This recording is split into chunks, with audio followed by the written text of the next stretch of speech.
It's an honor and privilege to be with you today. I don't know if the presentation is up.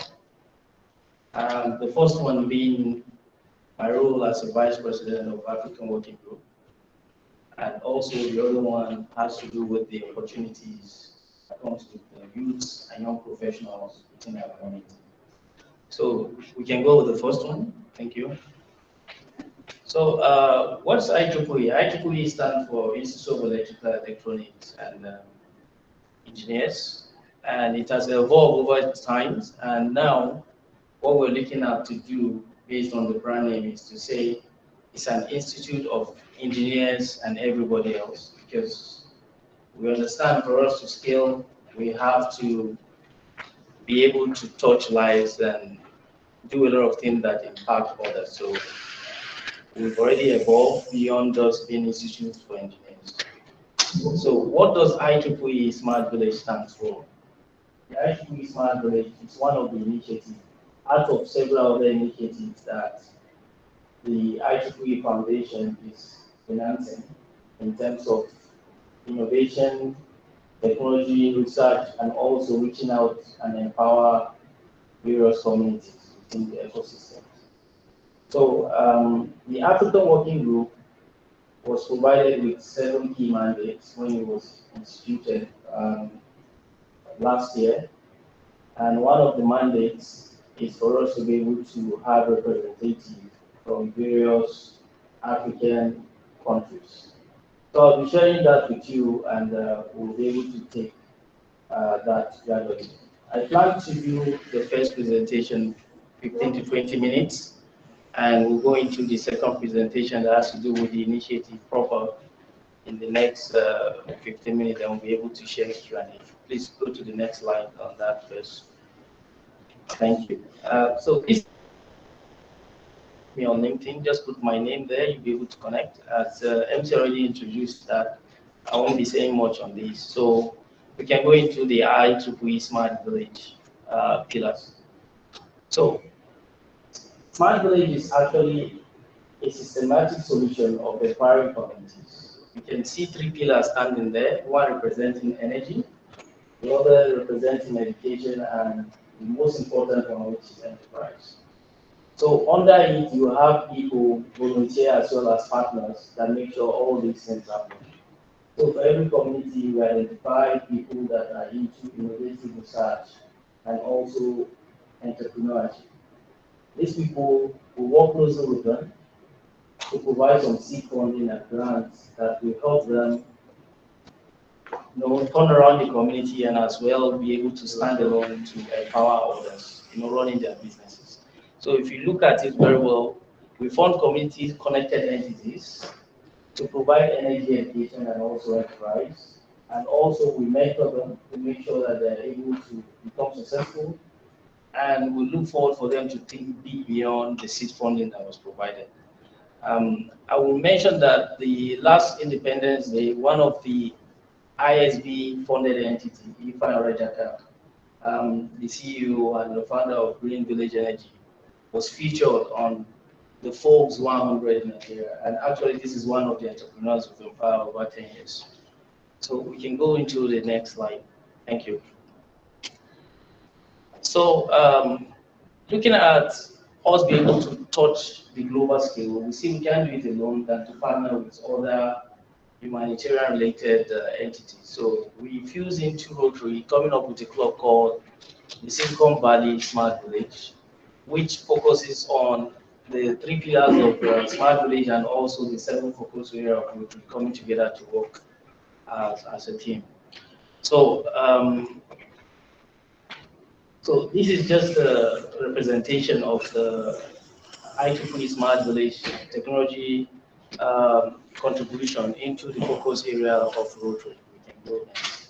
So this is how the diagram of the Smart Village starts, having the governing board, and also under it you see the various working group, which is not only Africa, but also to the Latin America and also to the South Asian, as well as the North America working group.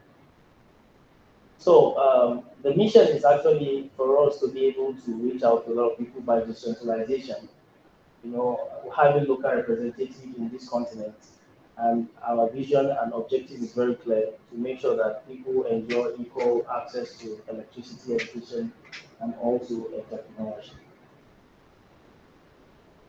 So the mandate that I did mention when it was inaugurated is the fact that we have to develop a good cross-section of African representative, which is number one, and also see how we can develop respective entrepreneurs in different universities. So it would be nice that we will have a student group looking into creating a working model of solar for respective university and also how to be able to turn that around to make money for themselves. So we have a very good Power Africa conference that happen every year. I think the next one will be happening in Rwanda, where all stakeholders come together to discuss about the progress in the respective country. So we're looking forward for new participation of females, especially here in Africa, and things that has to do with engineering. So we encourage all females to also participate and be part of what we're doing.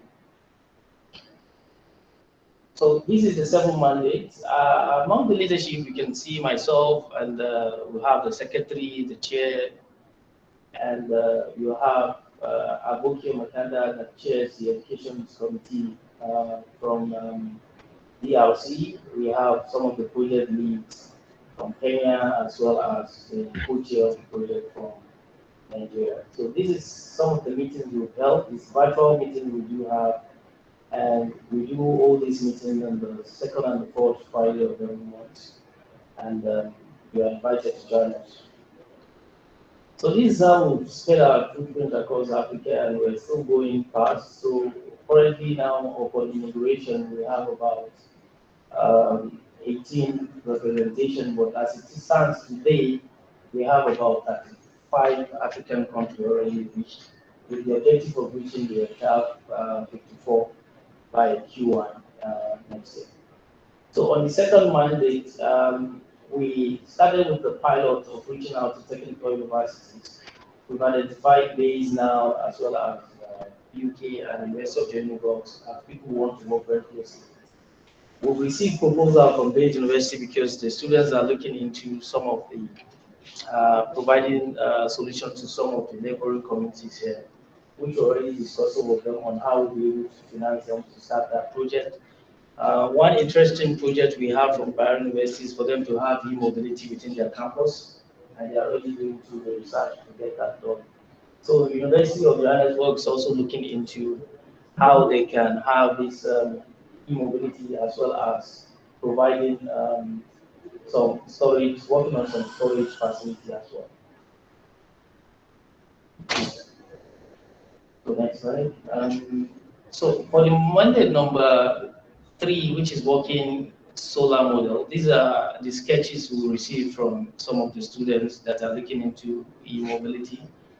This is more like a bicycle with some kind of solar PV on it, and they're already working very closely with some of the experts in this field to make sure this become a very successful project. So to further engage the students, there's what we call the media entrepreneurs every year that we do. This it has to do with people that are likely to go into startup, come up with like a 3-minute videos that is accessed by experts, and winners are encouraged or provided with the required funding to proceed with what they do. So all these are part of the opportunities that I know that students have, and they should be able to latch on this and do. For big projects within Africa, as you can see, we've worked closely with some of these entrepreneurs, the REI Cameroon, that have exceeded even the 6 fundings that we given to them, and they are now even working closely with the USTDA, on fund to power about 28 communities within Cameroon. We have the Matros, which is one of the hub we built in the wide East Kenya, where women are empowered on how to do a lot of things, including even providing them with the solar panels for them to keep the hub with electricity 24/7. So we have the telehealth project working closely with what they call the Global Telehealth Network in Kenya and Uganda, where a hub and spoke hospitals were identified, and internet connectivity was as well provided, and at the same time, a software was developed to do the matching algorithm between consultants and some of the doctors within that. So there are several of them, the gemstone cutting, where women are taught on how to polish gemstone and as well cut them. So many of them are also listed here. So we can go into the next slide. We like to talk a little bit about the fourth mandate. These are just the pictorial view that we received across Africa on the ongoing projects and what the people are doing as well. So for the mandate number 5, which is for us to support Power Africa. Power Africa conference, something we have every year. The next one is going to be in Kigali, Rwanda. You can submit your papers, you can submit your research work, and also join the team that even help in organizing this when you touch base with me. So we have the 6th mandate, which is to help people scale the project within Africa. And we have some of these projects that is inside the pipeline, working with people closely. And with time, once it's concluded, we'll be able to help them solve some of these problems, identify some of the requirements for them to work with us. So the last Monday is increase the participation of female. We're glad to say that within the working group, we have about close to 40% representation of female in the working group. So this concludes the first part of this presentation, and I will take quickly the second part, which has to do with the entrepreneurship. This is just example of the media entrepreneurship competition that we held in the last Power Africa 2020 that was concluded in Kenya virtually. So we can look at the media, the Region 8 initiative. So there's a new initiative that started 2018, which is called the IEEE Region 8 Entrepreneurship Initiative. This initiative is just for us to be able to bring up startup, mentor them, and also see how we can send them into a global competition where they can pitch their idea to investors across the region and even beyond. So the competition, as it started, the first winner of this competition, we're happy to announce that they came from Nigeria by Clinic Engine, where they developed a mobile app where doctors can as well reach patients to be able to provide consultation for the patients. So I'm waiting for the slide to come so that we'll be on the same page. But in the absence of that now, you can as well start sending your question into the chat if you're online. And for those of us here, if you have any clarification to do, just raise up your hand and we are happy to give you an to do that. And before we go into the second one. So please confirm if there's any question online. I'm happy to answer that before the second slide comes up. And for those of us here, please feel free to just raise up your hand so that we'll be able to take your question. No question, okay, very good.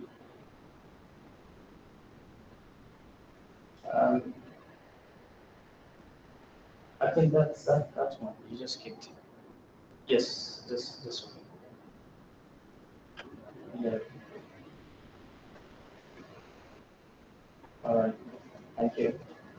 So just as I said, the IEEE Entrepreneurship Initiative started in 2018, where about 50 to 60,000 USD was donated to run the initiative from the IEEE Foundation, and it is run by the young professionals in IEEE as well as the education and professional committee within IEEE. So the next slide. So the summary is the entire project is about 3 years old, and it's an initiative from the IEEE Foundation. And it's all about us looking into the locals to get ideas about the startups and what they're doing, and make sure that we push them to the regional competition, and from that regional competition, we'll be able to select the best and see how we can mentor them to be able to realize the whole idea. So it's all about three things. First of all, to make sure that we held the entrepreneurship week. This November, a lot of people have started. Usually, we hold the entrepreneurship week in November, and at the end of it, for every ambassadors, they come up with the three best ideas from their application. So this idea are also pushed into what they call the regional pitch. So you see ideas coming from Nigeria, Ghana, Uganda, Spain, Sweden, and all over the world within the region, which is Middle East, Europe, and Africa. And these ideas now will go into the final pitch where we select the top three ideas that will further send into the global competition and support them. So this is how it started, 2018, and these are the committees that were involved, and the sponsor is the IEEE Foundation, as I said. And the three goals is just to strengthen knowledge of young entrepreneurs, which we are happy to support Bayes University and any other university that are interested, and provide mentorship to them and build a competition platform where they can, measure what they're doing with the counterpart around the globe. So this is where the initiative was launched. The regional director and some of the key stakeholders, the past IEEE president, all putting their weight on the initiative. So the three goals, just like we said, it's just for us to be able to do the entrepreneurship week and go into the white pitch and also the mentorship. So on the mentorship side, there's what we call the talks to know. It usually happens twice in a month. We bring experts from different parts of the world to talk on specifics in terms of entrepreneurship, and people are able to interact with these people online, usually on the Facebook page, and also question and ask, and it's much more interactive. So this is how this program it's running. So from February, we reach out to call for what you call the ambassadors. So anybody can as well come up to become an ambassador, and the rules of the ambassador are defined. So going into November, the ambassadors organize what they call the IEEE Region 8 Entrepreneurship Week. So during this week,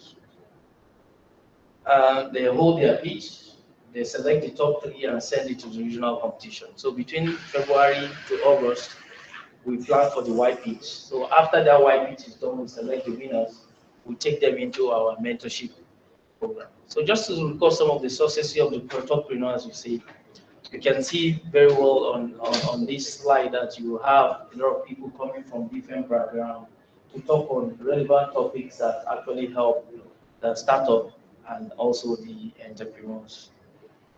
So some of them, because they're already established company, they do provide services and benefits to people that will join them.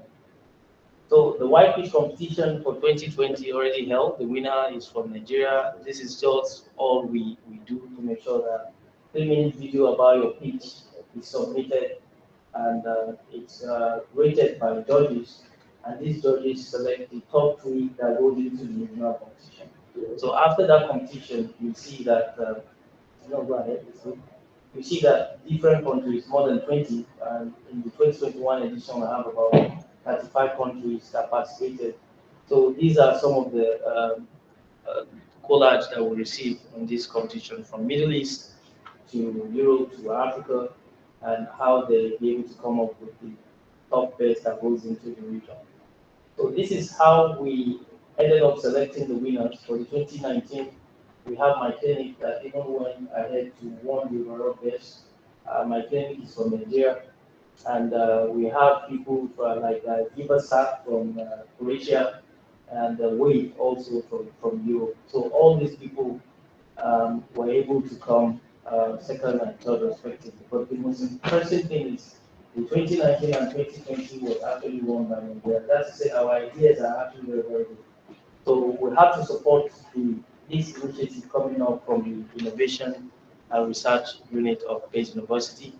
and we're happy to support them. If you're able to do the competition here, we have the winners. We can bring them to the global to also test how these ideas is. So on the social impact, you can see very well from the snippet from the social page, we're reaching a lot of people, about 156 to like 200,000 people whenever we go live, and the impact is actually very, very huge. The page has about 5,000 plus followers, and we're still making to scale this. So the final pitch that was held in 2020, we had 7 judges. As you can see, these are some of the experts that we can find within the region, and they're able to provide and select the, I think for the 2020 is Zentron. There's a startup from Nigeria called Zentron that came out from the overall best of that competition. So for the 2019, which is my clinic, you can go, you can also skip this slide, my clinic. So my clinic was fully funded to attend one of the biggest summits. All these were paid for them and their team, and accommodation, flight tickets, even the booths at the expo, for them to be able to represent the region. So these are just some of the ambassadors that participated from different countries. You can see how we try to put their name out there for them helping the event to be successful. And at the end of it, some of the best ambassadors were actually, what do you call it, were actually given some token about 500 USD for their effort. And this will continue till this initiative is consumed, maybe by other initiatives within the region. So this is how they stand for the 2021 pitching final. And the best startup which emerges was actually Zentron from Nigeria. Yeah. So these are the judges that actually order help in selecting the winner for the 2021. You can proceed, and this is how they stand, and the winners were actually announced. There's a video there which actually show the initiative and how it progresses. You might want to play it for people to be able to see what we were doing and what the initiative is all about. I think at this point, I'll say thank you very much for listening, and I'm happy to take you.